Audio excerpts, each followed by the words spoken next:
இன்றைய திருப்பலி வாசகங்கள்.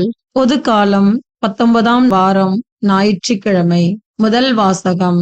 மலைமேல் என் திருமுன் வந்து நில். அரசர்கள் முதல் நூலிலிருந்து வாசகம். அதிகாரம் 19. இறை வார்த்தைகள் 9, 11 மற்றும் 13.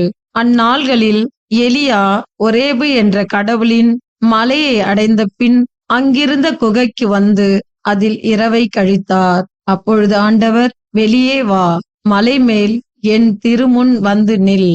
இதோ ஆண்டவராகி நான் கடந்து செல்ல இருக்கின்றேன் என்றார். உடனே ஆண்டவர் திருமுன் பெரும் சுழற்காற்று எழுந்து மலைகளை பிளந்து பாறைகளை சிதறடித்தது.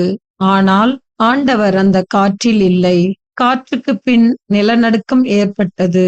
நிலநடுக்கத்திலும் ஆண்டவர் இருக்கவில்லை. நிலநடுக்கத்திற்கு பின் தீ கிளம்பிற்று. தீயிலும் ஆண்டவர் இருக்கவில்லை. தீக்கு பின் அடக்கமான மெல்லிய ஒலி கேட்டது. அதை எலியா கேட்டவுடன் போர்வையினால் தம் முகத்தை மூடிக்கொண்டு வெளியே வந்து குகையின் வாயிலில் நின்றார். ஆண்டவரின் அருள்வாக்கு. இறைவனுக்கு நன்றி. பதிலுரை பாடல். திருப்பாடல் 85. இறை வார்த்தைகள் 8, 9, 10, 11, 12 மற்றும் 13. பல்லவி. ஆண்டவரே, உம் பேரன்பையும் மீட்பையும் எங்களுக்கு தந்தருளும். ஆண்டவராம் இறைவன் உரைப்பதை கேட்பேன். தம் மக்களுக்கு, தம் பற்றுமிகு அடியாருக்கு நிறைவாழ்வை அவர் வாக்களிக்கின்றார். அவருக்கு அஞ்சி நடப்போருக்கு அவரது மீட்பு அண்மையில் உள்ளது என்பது உறுதி. நம் நாட்டில் அவரது மாட்சி குடிகொள்ளும். பல்லவி. ஆண்டவரே, உம் பேரன்பையும் மீட்பையும் எங்களுக்கு தந்தருளும். பேரன்பும் உண்மையும் ஒன்றை ஒன்று சந்திக்கும். நீதியும் நிறைவாழ்வும் ஒன்றை ஒன்று முத்தமிடும். மண்ணினின்று உண்மை முளைத்தெழும். விண்ணினின்று நீதி கீழ்நோக்கும். பல்லவி. ஆண்டவரே, உம் பேரன்பையும் மீட்பையும் எங்களுக்கு தந்தருளும். நல்லதையே ஆண்டவர் அருள்வார். நல்விளைவை நம் நாடு நல்கும். நீதி அவர் முன் செல்லும். அவர் தம் அடிசுவடுகளுக்கு வழிவகுக்கும். பல்லவி. ஆண்டவரே, உம் பேரன்பையும் மீட்பையும் எங்களுக்கு தந்தருளும். இரண்டாம் வாசகம். என் சகோதரர் சகோதரிகளுக்கு மீட்பு கிடைப்பதற்காக நான் கிறிஸ்துவை பிரிந்து சாபத்துக்கு உள்ளாக கூட விரும்பி இருப்பேன். திருத்தூதர் பவுல் ரோமேருக்கு எழுதிய திருமுகத்திலிருந்து வாசகம். அதிகாரம் 9.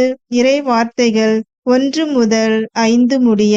சகோதரர் சகோதரிகளே, கிறிஸ்துவை சார்ந்த நான் சொல்வது உண்மை, பொய்யல்ல. தூய ஆவியால் தூண்டப்படும் என் மனசான்றே நான் சொல்வதற்கு சாட்சி.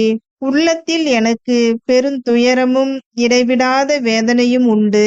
என் சொந்த இனத்தை சேர்ந்த என் சகோதரர் சகோதரிகளுக்கு மீட்பு கிடைப்பதற்காக நான் கிறிஸ்துவை பிரிந்து சாபத்துக்கு உள்ளாக கூட விரும்பி இருப்பேன்.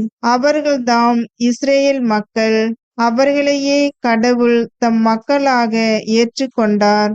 அவர்கள் நடுவில்தான் கடவுள் தம் ஆட்சியை விளங்க செய்தார். உடன்படிக்கைகளும் திருச்சட்டமும் திரு வழிபாடும் வாக்குறுதிகளும் அவர்களிடமே ஒப்படைக்கப்பட்டன. குல முதல்வர்களின் வழி வந்தவர்கள் அவர்கள். மனிதர் என்னும் முறையில் கிறிஸ்துவும் அவர்களிடமிருந்தே தோன்றினார். இவரே எல்லாவற்றிற்கும் மேலான கடவுள், என்றென்றும் போற்றுதற்குரியவர். ஆமேன். ஆண்டவரின் அருள்வாக்கு. இறைவனுக்கு நன்றி. நற்செய்திக்கு முன் வாழ்த்துளி. அல்லேலுயா, அல்லேலுயா.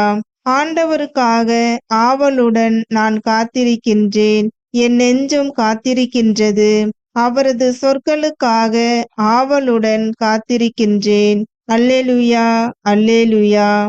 நற்செய்தி வாசகம். நானும் கடல் மீது நடந்து உம்மிடம் வர ஆணையிடும். மத்தேயு எழுதிய தூய நற்செய்தியிலிருந்து வாசகம். அதிகாரம் 14. இறை வசனங்கள் 22 முதல் 33 முடிய. அக்காலத்தில் இயேசு கூட்டத்தினரை அவ்விடத்திலிருந்து அனுப்பி கொண்டிருந்தார். அப்பொழுது சீடரையும் உடனே படகேறி தமக்கு முன் அக்கறைக்கு செல்லுமாறு அவர் கட்டாயப்படுத்தினார்.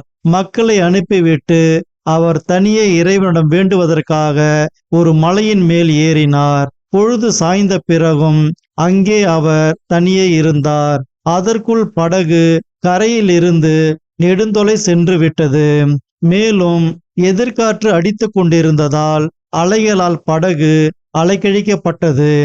இரவின் 4ஆம் காவல் வேளையில் இயேசு அவர்களை நோக்கி கடல் மீது நடந்து வந்தார். அவர் கடல் மீது நடப்பதை கண்ட சீடர் கலங்கி ஐயோ பேய் என அச்சத்தினால் அலறினர். உடனே இயேசு அவர்களிடம் பேசினார். துணிவோடு இருங்கள், நான் தான், அஞ்சாதீர்கள் என்றார். பேதுரு அவருக்கு மறுமொழியாக, ஆண்டவரே, நீர்தாம் என்றால் நானும் கடல் மீது நடந்து உம்மிடம் வர ஆணையிடும் என்றார். அவர் வா என்றார். பேதுருவும் படகிலிருந்து இறங்கி இயேசுவை நோக்கி கடல் மீது நடந்து சென்றார். அப்பொழுது பெருங்காற்று வீசியதைக் கண்டு அஞ்சி அவர் மூழ்கும்போது, ஆண்டவரே, என்னை காப்பாற்றும் என்று கத்தினார். இயேசு உடனே தம் கையை நீட்டி அவரை பிடித்து, நம்பிக்கை குன்றியவனே, ஏன் ஐயம் கொண்டாய் என்றார். அவர்கள் படகில் ஏறியதும் காற்று அடங்கியது. படகில் இருந்தோர் இயேசுவை பணிந்து, உண்மையாகவே நீர் இறைமகன் என்றனர். ஆண்டவரின் அருள்வாக்கு. கிறிஸ்துவே, உமக்கு புகழ்.